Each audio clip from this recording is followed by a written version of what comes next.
Ok.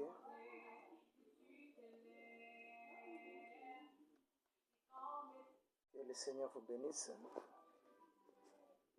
Je disais que le Seigneur vous bénisse. Ok. Nous allons commencer notre culte de ce soir.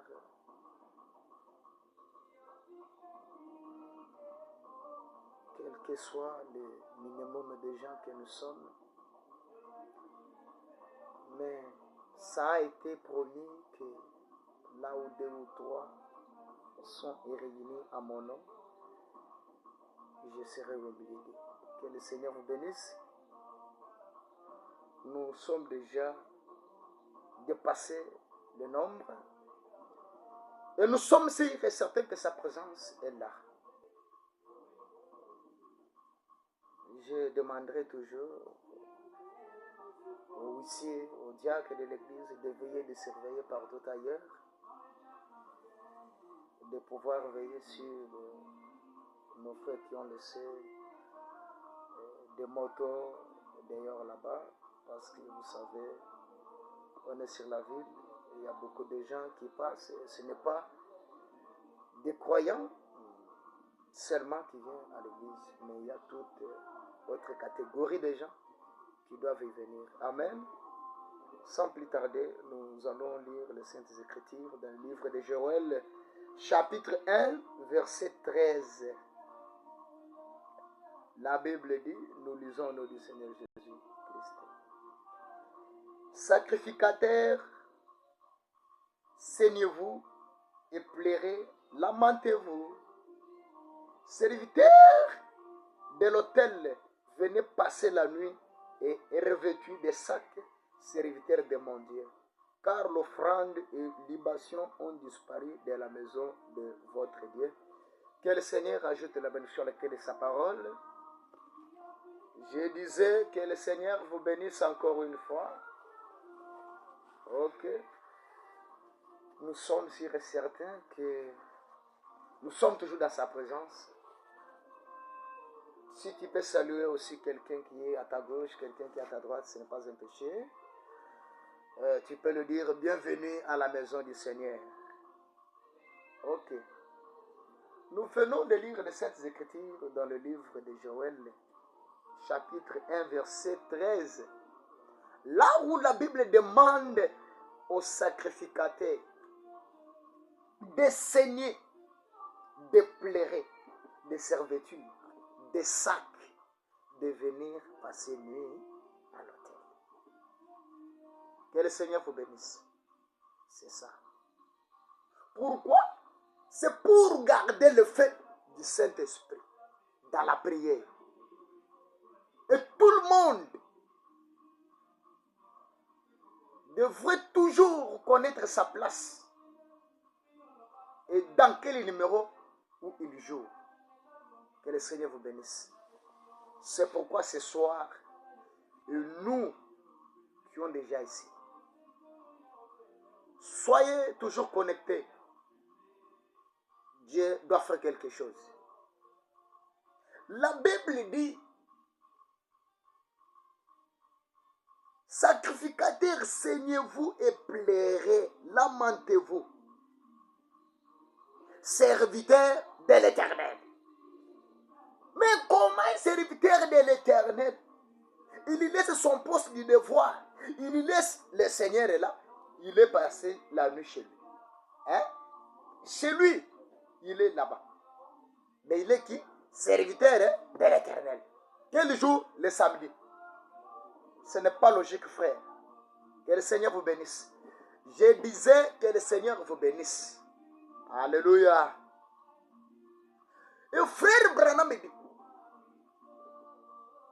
dans le livre,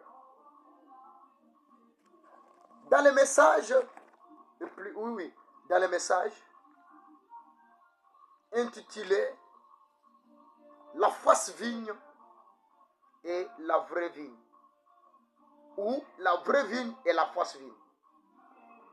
Le message de Frère Branham, prêché le mardi 7 juin 1955 soir. Je lis au paragraphe 22. Écoutez ce que Frère Branham dit. Frère Branham dit,